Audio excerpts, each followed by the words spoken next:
une forme au verre et la forme va être gardée. Donc, cette étape, que ce soit donc la coulée ou le soufflage, eh bien, ça correspond en fait au travail du verre. Donc, on va définir le domaine de travail. Alors, vous voyez apparaître ici, je reviens en arrière. Donc, vous voyez apparaître ici, donc, une définition, décidément. Alors, je reviens sur mon stylet, si je veux bien, ici. Voilà. Donc, vous voyez, à une certaine température, on dit que le verre se déforme sous son propre poids. C'est-à-dire que, vous voyez que le verre, en fait, il va donc former une goutte ici.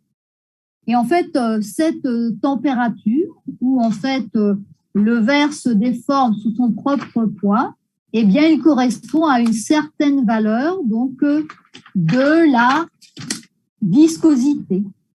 Alors, cette viscosité, je vais l'indiquer par rapport à cette température de refroidissement. Donc, ici, elle correspond à 7,6, donc à peu près ici. Donc, 7,6 en valeur donc, de viscosité. Alors, vous voyez, l'unité, c'est la poise. Alors, j'en reviens en arrière. Donc, 7,6, donc ça correspond ici à la température donc, de ramollissement.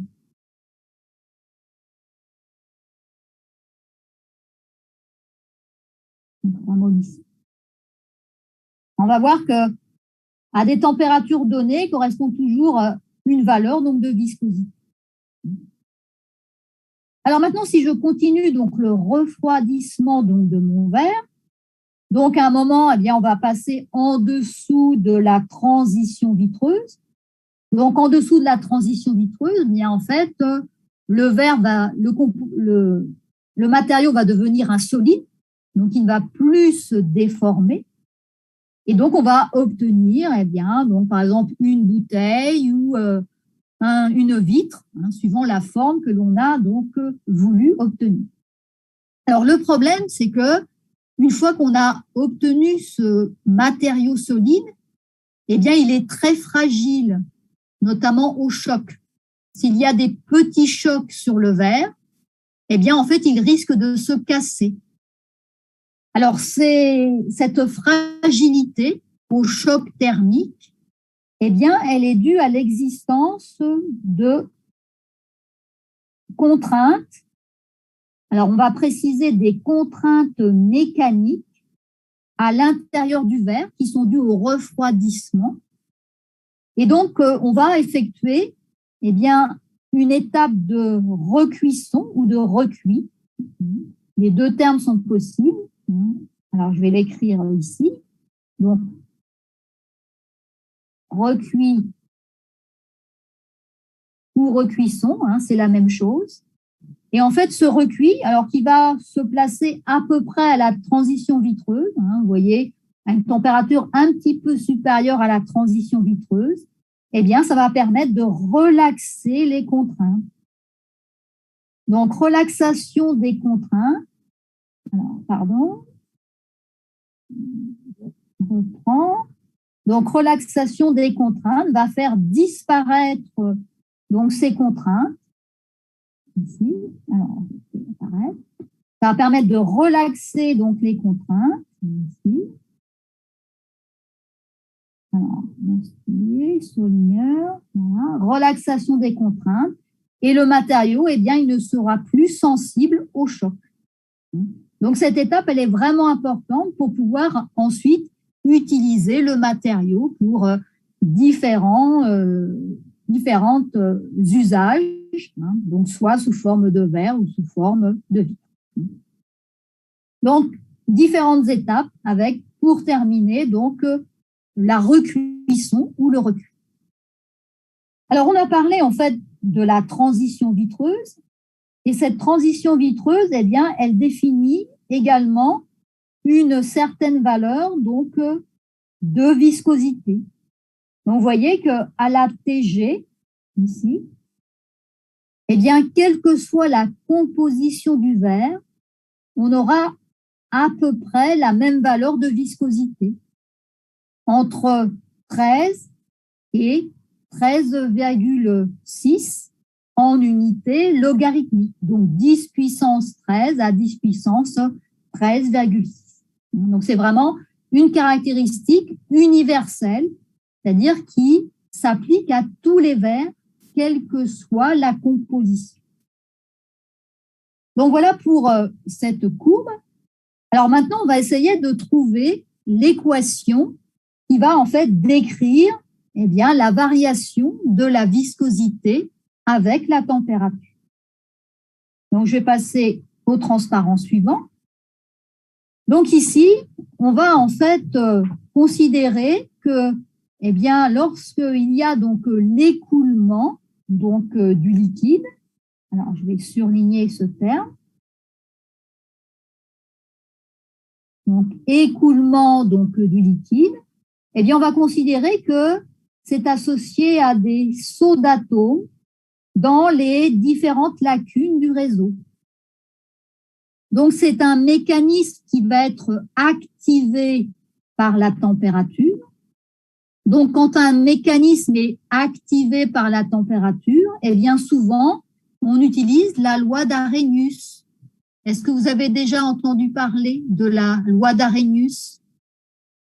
Quand vous avez fait des études de cinétique, vous savez que la cinétique d'une réaction augmente avec la température et qu'on peut utiliser une loi d'Arrhenius pour les constantes de vitesse. Et bien là, c'est un petit peu la même chose, qu'on a ce phénomène activé par la température. Donc, c'est ce qu'on appelle le modèle d'Ehring. Vous voyez apparaître ce nom ici. Modèle d'Ehring. Donc, on va avoir cette loi d'Arrhenius qui s'exprime avec ce terme exponentiel, moins EA sur RT. Donc, EA, c'est ce qu'on appelle l'énergie d'activation. Et bien sûr, comme la viscosité, elle diminue quand la température augmente, eh bien, on va plutôt prendre le terme 1 sur N. Et bien sûr, 1 sur N, ici, va augmenter avec la température, puisque c'est un phénomène qui est activé ici. Alors, pour en fait écrire cette équation, on peut prendre le log, soit le log népérien ou le log logarithmique. Donc, vous vous souvenez des relations quand j'écris log de 1 sur x, c'est moins log de x ici. Donc, je vais avoir moins le log de la viscosité, qui va être égal à moins le log d'une viscosité de référence, que j'ai appelé N0, et puis moins log de exponentielle moins EA sur RT, eh bien, ça va devenir plus EA sur RT. Donc ici, si je complète, je vais avoir, alors, je reprends mon stylet, donc je vais avoir ici stylet, donc log de N0 plus EA sur RT. Alors là, à votre avis, est-ce qu'il manque quelque chose dans mon équation? Ici, vous voyez, j'ai pris le log en base 10. Donc, qu'est-ce que je dois rajouter? Si j'ai un log en base 10, comment passe-t-on du log népérien au log en base 10? Si vous vous souvenez,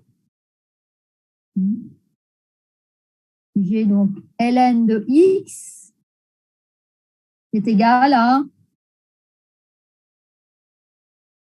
vous ne vous souvenez pas, c'est égal à 2,3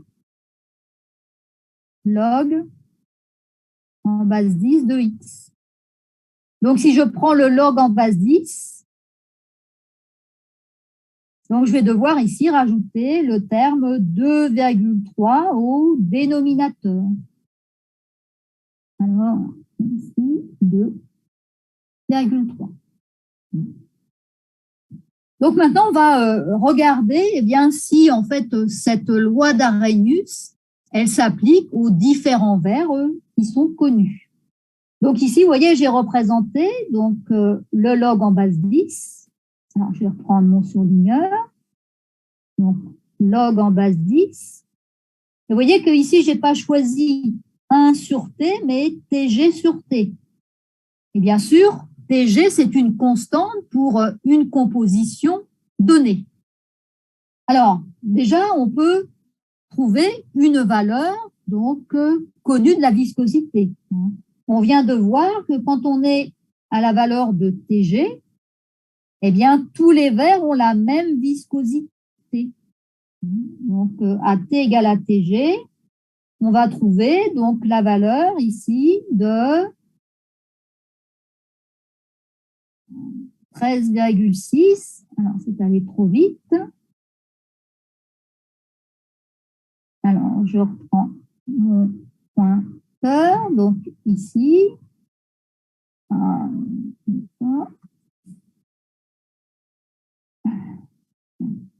Le pointeur. Voilà. Donc, pour cette valeur, on va trouver ici entre 13 ou 13,6. Vous voyez que ici, j'ai 3 compositions donc, de verres et toutes les courbes, elles se croisent au même point. Donc, ça montre bien effectivement que tous les verres ont la même viscosité à la TG. Alors maintenant, si on reprend la loi d'Arrhenius, donc log de n égale à une constante, qui est log de n0. Ça, c'est une constante. Alors, je reprends mon stylet. Donc ça, c'est une constante. Ici, log de n0. Donc, si je représente en fonction de 1 sur t, je devrais avoir une droite. Alors, vous voyez que j'obtiens une droite uniquement pour la silice. Pour le cas ici de SiO2. Par contre, pour un verre, vous voyez, où j'ai ajouté un modificateur, Na2O, ben en fait, on voit que la courbe commence à s'incurver ici. Et puis, c'est encore plus vrai si je prends le cas d'un verre fluoré. Alors, le verre fluoré, c'est par exemple le verre, on va voir si ici, non. Alors, je reprends mon stylet. Donc là, on est avec un verre fluoré. Donc, ce verre fluoré, ben, vous voyez qu'il n'a pas du tout un comportement donc, associé à la loi d'Arrhenius. Alors, pour expliquer cette différence, là, à nouveau, on va s'intéresser aux liaisons présentes dans le verre. Donc ici, vous voyez apparaître donc, différents types de verres. Alors, je reprends mon stylet. Donc, vous voyez, le cas donc, de la silice, où on a des liaisons totalement covalentes. Le cas du verre fluoré, alors vous savez que l'ion fluorure, c'est l'ion, enfin c'est ou le fluor est l'élément le plus électronégatif de la classification périodique. Donc, dès qu'on met en contact le fluor avec un métal, on va forcément créer des liaisons ioniques. Alors, je reviens en arrière, mon stylet est disparu. Donc, des liaisons donc, ioniques. Et puis, si je prends le cas donc, du verre Na2O et SiO2, bah, vous savez qu'on va former à la fois des liaisons ioniques, du fait de l'existence du modificateur, et on va garder des liaisons covalentes qui sont les liaisons SiO-Si. Donc, on va dire qu'on est dans le cas de liaison mixte. Donc, on voit tout de suite le lien entre la forme de la courbe et le type de liaison. Quand on a des liaisons purement covalentes, eh bien, on suit la loi d'Arrhenius. Par contre, dès qu'on va aller vers des liaisons donc ioniques, eh bien, on va avoir un comportement non arrhénien, c'est-à-dire qui ne suit pas la loi d'Arrhenius. Alors, pour en fait décrire la forme de cette courbe, alors si je prends le cas en fait de ce verre, eh bien, on va utiliser une autre formule que vous voyez apparaître ici. Donc, on appelle la formule VFT, c'est l'initiale des scientifiques qui ont trouvé en fait cette formule. Alors, je vais effacer un petit peu pour que ça soit plus lisible. J'ai écrit des choses tout à l'heure, donc on va les enlever. Donc, vous voyez que la différence par rapport à la loi d'Arrhenius, eh bien, c'est qu'on va faire apparaître un terme,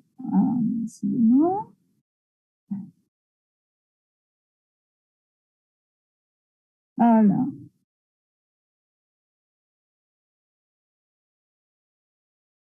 Alors, on revient. Voilà, ici. On va en fait voir apparaître un terme, vous voyez, T moins T0.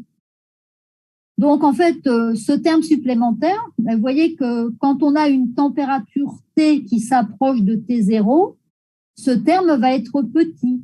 Donc, la pente, elle va augmenter. Donc, elle va augmenter quand on va aller vers les basses températures, donc dans ce sens. Désolée, avec mon pointeur, j'ai quelques soucis. Voilà. Alors, j'en reprends. Donc, quand on va être vers les basses températures, c'est-à-dire vers les valeurs de 1 sur T élevées, eh bien, la pente, elle va fortement augmenter parce que le terme T moins T0 va devenir petit. Et à l'inverse, si vous allez vers les températures élevées, donc vers les valeurs 1 sur T faibles, eh bien, le terme T moins T0 donc, va devenir plus grand et donc la pente va diminuer. Donc, vous voyez que cette forme de courbe, avec une pente qui devient beaucoup plus élevée aux basses températures, eh bien, elle peut être décrite par cette formule empirique VFT.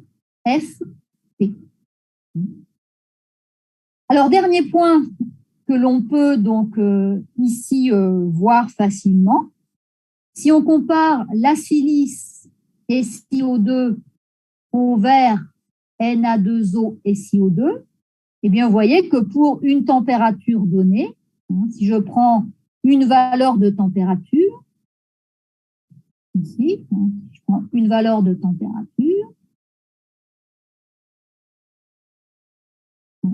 j'ai mis quelques pointillés, quand on ajoute Na2O, donc si on ajoute Na2O, eh bien, on voit que la viscosité, elle, diminue. Donc, l'ajout de modificateurs, vous voyez donc à la fin du transparent, l'ajout de modificateurs à la silice eh bien, permet de diminuer la viscosité. Et donc, ça, c'est lié à une dépolymérisation. C'est ce qu'on avait déjà vu donc, la semaine dernière. On va diminuer la connectivité donc, de la silice et donc on va diminuer la viscosité. Donc voilà pour cette courbe qui est vraiment très important donc, à connaître parce que eh bien, ça conditionne la mise en forme donc ici du verre.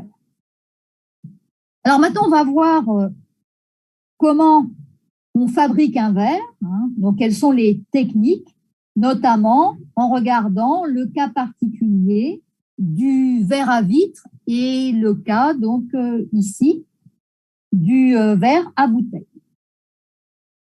Donc, vous voyez apparaître ici un document avec donc les différentes étapes de fabrication. Alors bien sûr, on va utiliser donc des fours. Et vous voyez que ces fours, eh bien, ils permettent d'avoir des grandes quantités de matières premières. Vous voyez, 1500 à 2500 tonnes.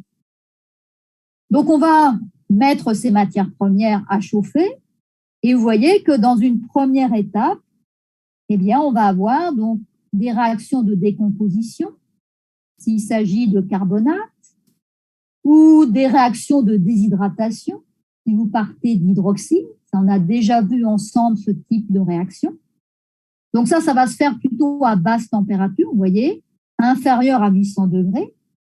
Et puis ensuite, eh bien, on va donc arriver à la formation donc de composés.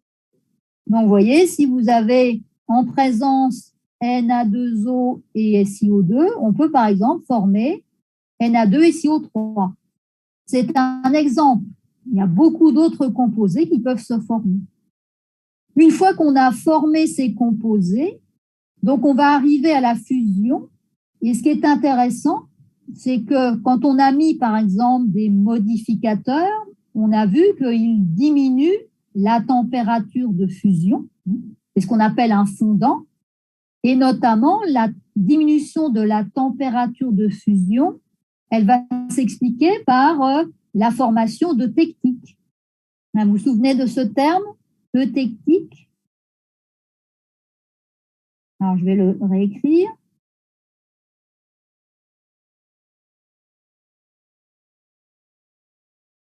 Donc, mélange eutectique qui va permettre de diminuer la température de fusion, notamment avec l'ajout donc de CaO, de Na2O, qui sont des fondants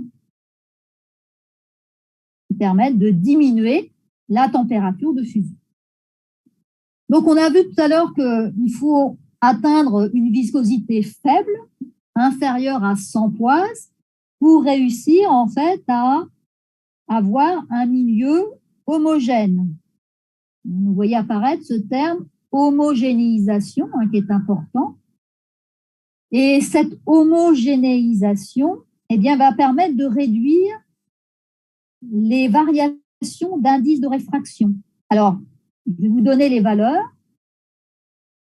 Donc, pour avoir un verre de bonne qualité, eh bien, il faut que le delta N, donc N, c'est l'indice de réfraction, soit inférieur à 10, 1,5 m, 10 moins 4. Donc, ça vous paraît très faible, mais c'est vraiment indispensable pour avoir un verre transparent et qui ne déforme pas. Puisque si vous avez des variations d'indice de réfraction, bah ainsi le verre est... Pardon. Si vous avez un indice de réfraction donc, qui est homogène, donc la lumière elle va se propager de manière rectiligne. Par contre, si vous avez des variations d'indice de réfraction, bah, vous allez avoir... alors, je reprends mon stylet qui parfois disparaît. Voilà. Si en fait vous avez des variations d'indice de réfraction, alors, mon stylet, voilà. Donc, la lumière, en fait, elle va aller comme ça. Et donc, vous n'aurez pas, en fait, une image nette quand vous regarderez au travers d'un verre pour lequel, eh bien, la composition n'est pas suffisamment homogène. Autre point important, c'est d'éviter la formation de bulles. Vous voyez apparaître donc, ces termes de bulles. Et ça, pour éliminer les bulles, on va faire ce qu'on appelle l'affinage. L'affinage du verre. Alors, ce qui peut paraître surprenant, c'est que pour affiner un verre, vous voyez qu'on va ajouter Na2SO4. Donc, ce composé Na2SO4, quand on le chauffe, vous voyez, ça donne de l'oxyde, donc de sodium, qui va venir s'intégrer au verre, mais il va donner des composés gazeux. Alors, ces composés gazeux, ça va former des grosses bulles de gaz. Et ces bulles de gaz, eh bien, elles vont aider à faire remonter à la surface les bulles de CO2. Alors, je vais faire un petit schéma pour expliquer ceci. Donc, vous avez la surface du verre et puis vous avez des petites bulles ici, donc du CO2.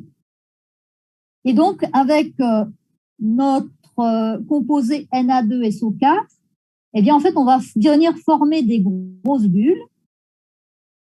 Donc, ça, c'est dû à l'ajout de Na2SO4. Et donc, ces grosses bulles, eh bien, en fait, elles vont aider à faire remonter à la surface les plus petites. J'espère que mon filet va marcher. Donc, les petites bulles, vous voyez, avec les grosses, elles vont remonter à la surface et on va pouvoir faire donc le dégazage. Alors, quand en fait les bulles se collent aux plus gros, c'est ce qu'on appelle le phénomène de coalescence.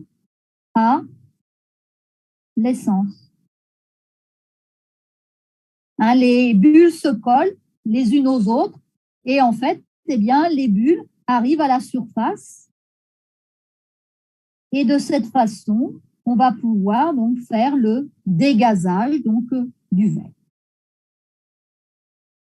Donc voilà pour cette étape qui est vraiment importante.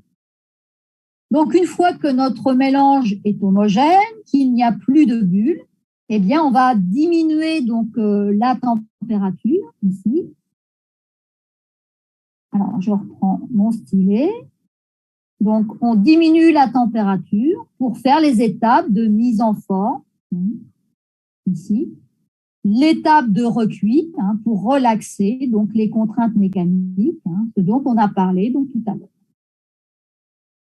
Alors, au niveau donc de la mise en forme, donc il y a plusieurs procédés pour la mise en forme. Alors là, je vais à nouveau gommer un petit peu pour enlever les différentes images.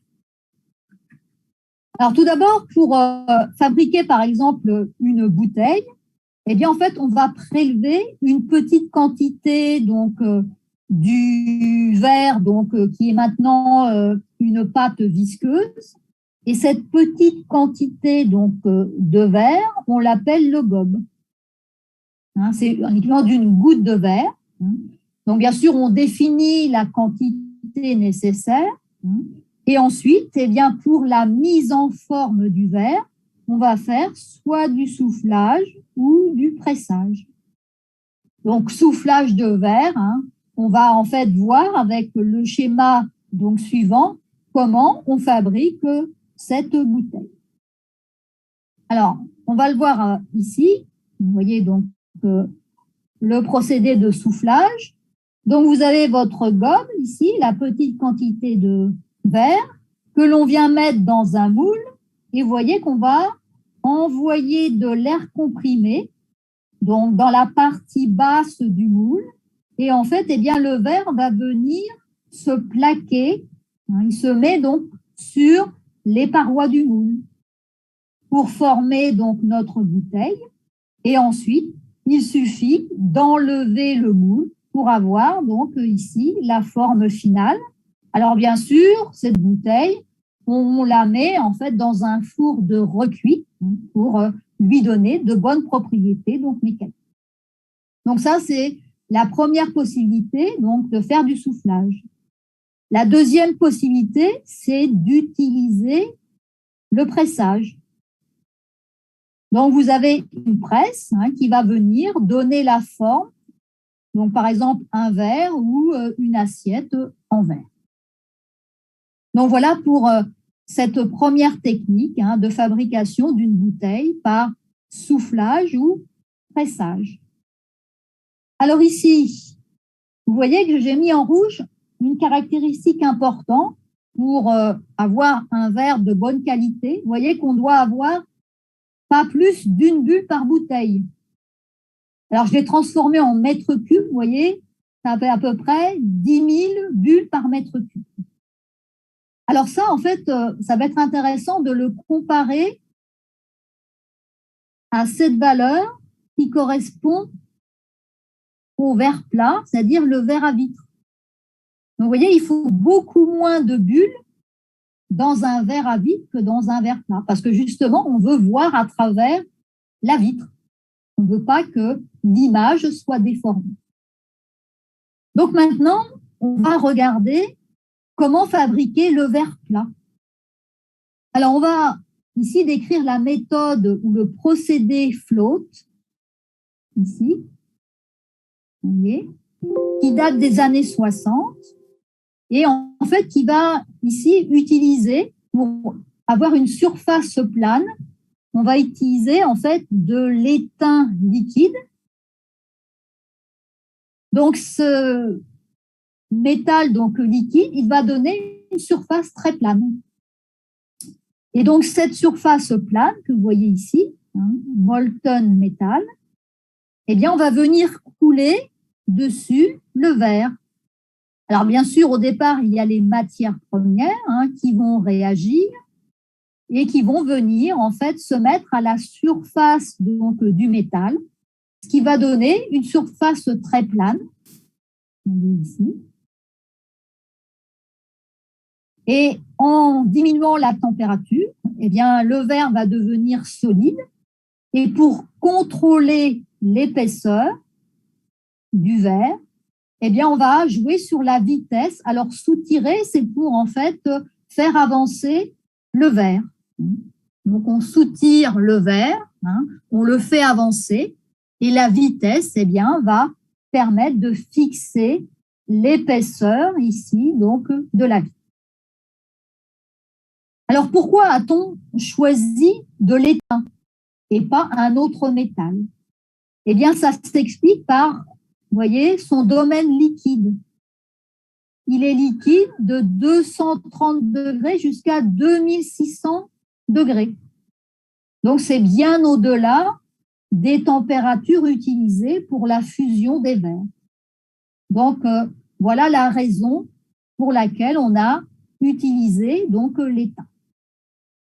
Alors, pour éviter éventuellement des réactions d'oxydation de ce métal, eh bien souvent, on va rajouter en fait une atmosphère inerte.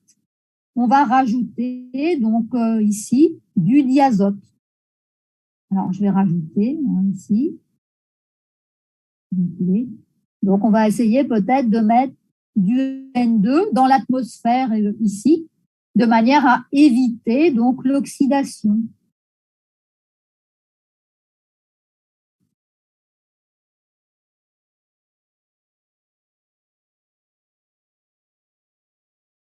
Donc, étain, je vous rappelle, c'est SN. Donc, évite l'oxydation donc de l'étain. Donc, voilà pour ce procédé qui est vraiment très important pour fabriquer donc ici le verre à vitre. Alors, vous voyez qu'à la fin, bien sûr, on peut découper à l'aide d'un cutter donc le verre. Donc, voilà pour cette méthode. Alors, je vais regarder